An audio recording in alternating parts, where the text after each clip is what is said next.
Hello friends, welcome to the YouTube channel of Conducive Legal. ये हमारी video all about restructuring की series की पहली वीडियो है, deep insight into fast track merger, जिसमें न केवल हम आप लोगों को फास्ट ट्रैक मर्जर का प्रोसेस बताएंगे, बल्कि मोस्ट इम्पॉर्टेंटली ये बताएंगे कि कब आपकी कंपनीज एलिजिबिलिटी क्राइटेरिया में फॉल करती भी हो तब भी गलती से आपको फास्ट ट्रैक मर्जर नहीं करना चाहिए।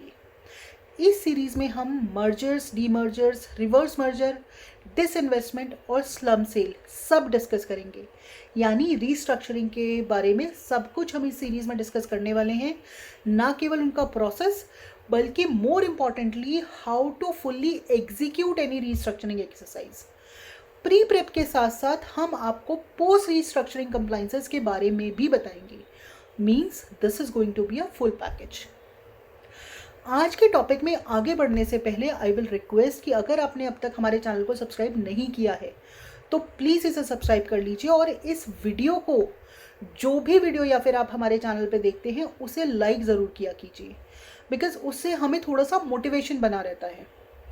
और आज तो मैंने खुद को इनफैक्ट एक चैलेंज दिया है to upload 4 videos on merger today itself. So to keep up my motivation, please like this video. अब आते हैं आज के टॉपिक पे, फास्ट ट्रैक मर्जर। जैसा कि आप सबको पता है कि इंडियन गवर्नमेंट ने ईज़ ऑफ डूइंग बिजनेस की एक मुहिम चलाई और उसके अंडर ढेर सारी स्कीम इंट्रोड्यूस करी, जिसमें जहाँ तक हो पाए चीज़ों को ईज आउट करने की कोशिश की। फास्ट ट्रैक मर्जर भी उसी मुहिम का एक ऑफशूट है। पहले तो गवर्नमेंट ने, आपने ध्यान दिया हो तो, एक fast track easy exit scheme introduce की थी कई साल पहले और उससे बहुत ही अच्छे रिजल्ट आए। अब कंपनी बनाना तो आसान है ही, बनाने के साथ साथ बंद करना भी आसान हो गया। किसी विजनरी ने ये सोचा कि क्यों ना मर्जर को भी इस एक फास्ट ट्रैक अप्रोच जो है इसमें लाया जाए, या कुछ ऐसा ट्राई किया जाए जिससे कि जो स्मॉल कंपनीज हैं या जिसमें बहुत सारे कंप्लाइंसेस इतनी रिक्वायरमेंट नहीं है, उन्हें हम एनसीएलटी के प्रोविजन के थ्रू ना ले जाके एक फास्ट ट्रैक प्रोसेस दिया जाए, सो दैट उनके कंप्लाइंसेस भी कम हो जाए, बर्डन भी कम हो जाए और जो मर्जर है वो थोड़ा सा जल्दी हो जाए। तो उन्होंने एक सेगमेंट के लिए फास्ट ट्रैक मर्जर का जो प्रोविजन है वो लाया। प्रोविजन बनाते टाइम जो थॉट प्रोसेस था वो बिल्कुल क्लियर था कि वो कंपनीज जो बहुत बड़ी ना हो, जिसके मर्जर से बहुत ज़्यादा लोगों को इम्पैक्ट ना आए, उसे हम लेंदी एनसीएलटी रूट से हटा के फास्ट ट्रैक मोड पे ले आते हैं। तो ये प्रोविजन जो है वो एप्लीकेबल किए गए स्मॉल कंपनीज पे और उसके साथ साथ होली ओन्ड होल्डिंग और सब्सिडरी कंपनी पे। यहाँ पे आपको जो सबसे मोस्ट इंपॉर्टेंट बात ध्यान देने वाली है वो ये है कि यहाँ पे होल्ली ओन्ड सब्सिडरी लिया गया है, केवल होल्डिंग सब्सिडरी नहीं। तो ये तो हुआ बैकग्राउंड और एप्लीकेबिलिटी। अब आते हैं प्रोसेस पे। जब हमें ये क्लियर हो गया है कि ये एप्लीकेबल है स्मॉल कंपनीज के मर्जर पे या फिर होल्ली ओन्ड सब्सिडरी के मर्जर पे, और मोस्ट इम्पॉर्टेंटली क्योंकि गवर्नमेंट ने, आपने ध्यान दिया हो तो अभी रिसेंटली एक स्टार्टअप इंडिया का मिशन चलाया और इनफैक्ट वो अभी मिशन चल ही रहा है और उसका बहुत ज़ोर शोर से प्रचार और प्रसार किया गया। तो गवर्नमेंट ने क्या किया कि फास्ट ट्रैक मर्जर जो अब तक केवल स्मॉल कंपनीज या wholly owned holding subsidiary companies के बीच में हो सकता था, उसमें अमेंडमेंट की और 1 फरवरी 2021 से एक नई अमेंडमेंट आई जिसमें कि आप 2 या 2 से ज़्यादा स्टार्टअप का जो मर्जर है उसे भी फास्ट ट्रैक मोड में कर सकते हैं। बिकॉज जब भी आप स्टार्टअप खोलते हैं तो आपने देखा होगा कि स्टार्टअप इकोसिस्टम में टेक ओवर कंपनीज के मर्जर्स एक बहुत कॉमन सा ट्रेंड है।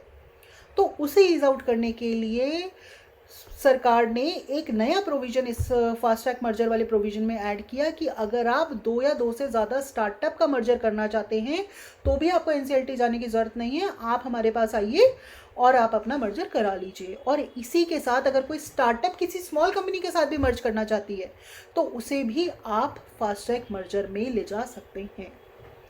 अब आते हैं प्रोसीजर पे। तो सबसे पहले तो हमें चेक करना होगा कि अपना एओए, कि उसमें मर्जर का क्लॉज है या नहीं है। अगर नहीं है तो मर्जर स्टार्ट करने से पहले you should amend it accordingly, उसके बाद ही आप बोर्ड मीटिंग कीजिए। बिकॉज अगर आपने ये अमेंडमेंट नहीं किया, आपके पास पावर्स नहीं है आपके मेमोरेंडम आर्टिकल्स में, तो फिर आप मर्जर नहीं कर सकते। So you have to amend it accordingly beforehand. उसके बाद हम कराएंगे बोर्ड मीटिंग और उसमें अपनी जो ड्राफ्ट स्कीम है उसे आप अप्रूव करा लीजिए। अब बारी आती है डिपार्टमेंट्स को इंटीमेशन देने की। तो अब आप ROC, OL और जो भी पर्सन इफेक्टेड हैं स्कीम से उन्हें नोटिस देंगे और उन्हें नोटिस देके आप इनवाइट करेंगे कि अगर आपको कोई ऑब्जेक्शन या फिर कोई सजेशन है तो आप प्लीज़ वो हमारे पास लेके आइए। और ये जो नोटिस है ये जिस फॉर्मेट में जाता है वो है CAA 9। इसके बाद आपको फाइल करनी होती है, अगर आपके पास कोई ऑब्जेक्शन सजेशन नहीं आया है तो इसके बाद आपको फाइल करनी होती है declaration of solvency in form CAA 10। इसके बाद आते हैं नेक्स्ट स्टेप पे जो कि मोस्ट इंपॉर्टेंट है।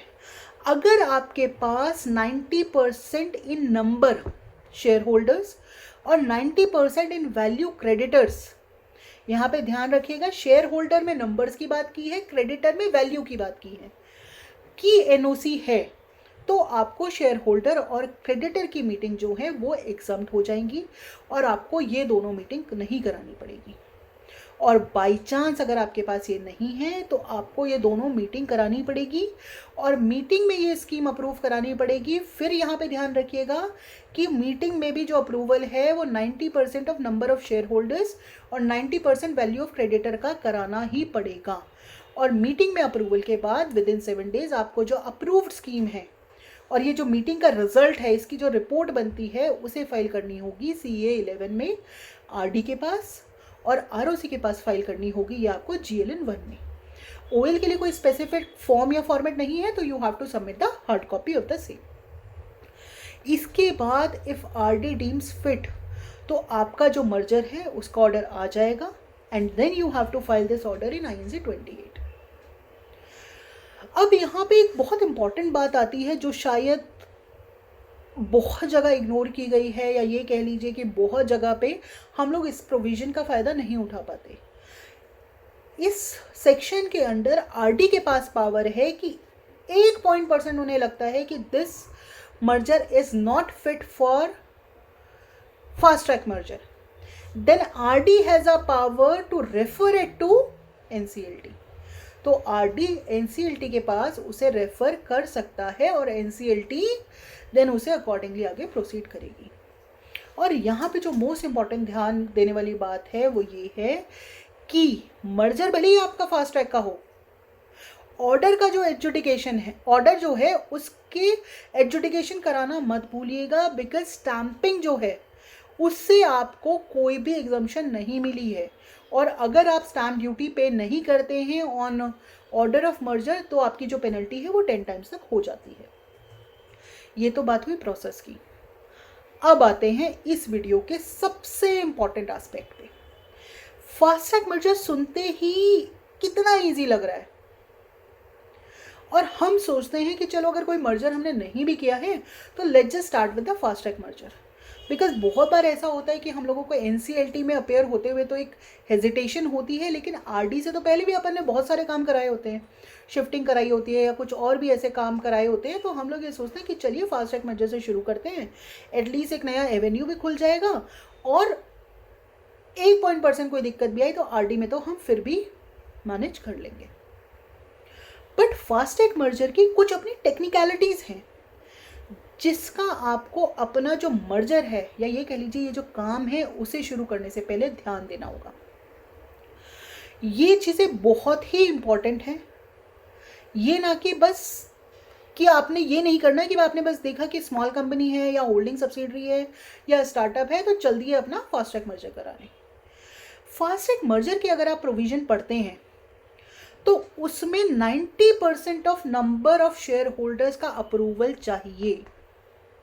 ऑल्दो ये मैंने अभी आपको ऊपर भी बताया था, बट इसे आप बोल्ड, इटैलिक और अंडरलाइन कर लीजिए कि आपको 90% of number of share holder का अप्रूवल चाहिए और अगर फिर भी ये बात समझ ना आए तो एक बार दोबारा रिवाइंड करके सुन लीजिएगा, बिकॉज ये बहुत ही इंपॉर्टेंट है कि 90% of number of share holder का अप्रूवल मैंडेटरी है। अगर आपके पास एनओसी नहीं है और आप मीटिंग कराने जा रहे हैं शेयर होल्डर्स की, तो ख्याल कीजिएगा 90% of total number of share holder का अप्रूवल चाहिए, ना कि 90% of member present in meeting.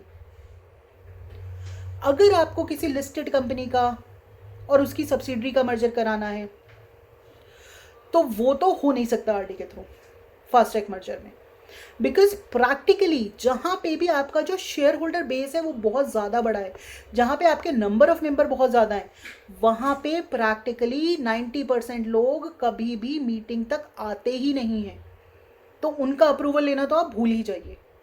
और जब आप मीटिंग कराने के बाद आरडी साहब के पास जाते हैं और कहते हैं कि जी ठीक है, हमारे मीटिंग में जितने मेंबर प्रेजेंट थे उनमें से 90% का एसेंट हम लेके आए हैं, प्लीज़ हमारा जो मर्जर है उसे अप्रूव कर दीजिए, वो आपको एक्ट खोल के दिखाएंगे और बोलेंगे कि इसमें लिखा है 90% ऑफ मेंबर्स।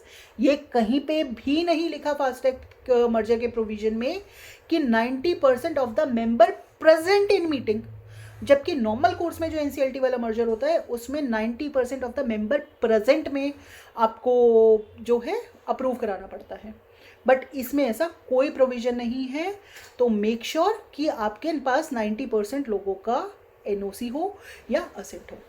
इसी तरह अगर आप किसी कंपनी का मर्जर कराने जाते हैं जो स्मॉल कंपनी है या स्टार्टअप कंपनी है, उसमें आपके पास शेयर होल्डर का अप्रूवल तो आ गया, बट जो उसकी क्रेडिटर लिस्ट है, बिकॉज आजकल स्टार्टअप का बहुत ट्रेंड है या बहुत सारी कंपनी कैपिटल और टर्नओवर की वजह से स्मॉल कंपनी में तो आ जाती है, बट उनकी जो क्रेडिटर लिस्ट है वो बहुत लंबी है,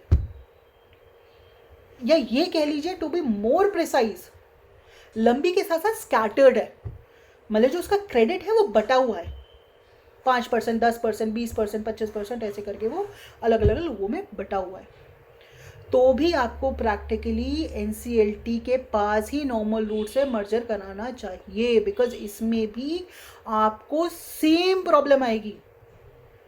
90% of value of creditor meeting में आएंगे ही नहीं अगर आपके पास एनओसी नहीं है, तो फिर आप उसका मर्जर कैसे कराएंगे? यहां पे आपके पास 1% एक चांस तब बनता है कि अगर आपका जो 90% क्रेडिटर है वो 2-4-5 लोगों में बटा हुआ है, यानी जो आपकी क्रेडिटर लिस्ट है वो कॉन्सेंट्रेटेड है, स्कैटर्ड नहीं है, तो शायद आपके कुछ चांसेस बढ़ जाए कि आपका ये मर्जर हो जाए। लेकिन फिर भी अगर आप इस बात को गांठ मार लीजिए, फास्ट ट्रैक मर्जर में, ये मेरा पर्सनल ओपिनियन है और ये सबका अलग हो सकता है, कि अगर आपको मीटिंग कॉल करानी पड़ रही है तो आपके लिए एक अलार्मिंग सिचुएशन है फास्ट ट्रैक मर्जर के केस में, तो आप हमेशा एनसीएलटी रूट में जाइए। आप अपना टाइम, और इनफैक्ट आपने मीटिंग कॉल करी तो you will spend money on that will be a wasteful process, because again I am saying कि इसमें नंबर और वैल्यू चाहिए, मेंबर्स प्रेजेंट इन मीटिंग के 90% का नहीं चाहिए। तो this is all about fast track merger. In our next video I'll be sharing pre-prep for the mergers, so stay tuned for more such videos. Thank you so much.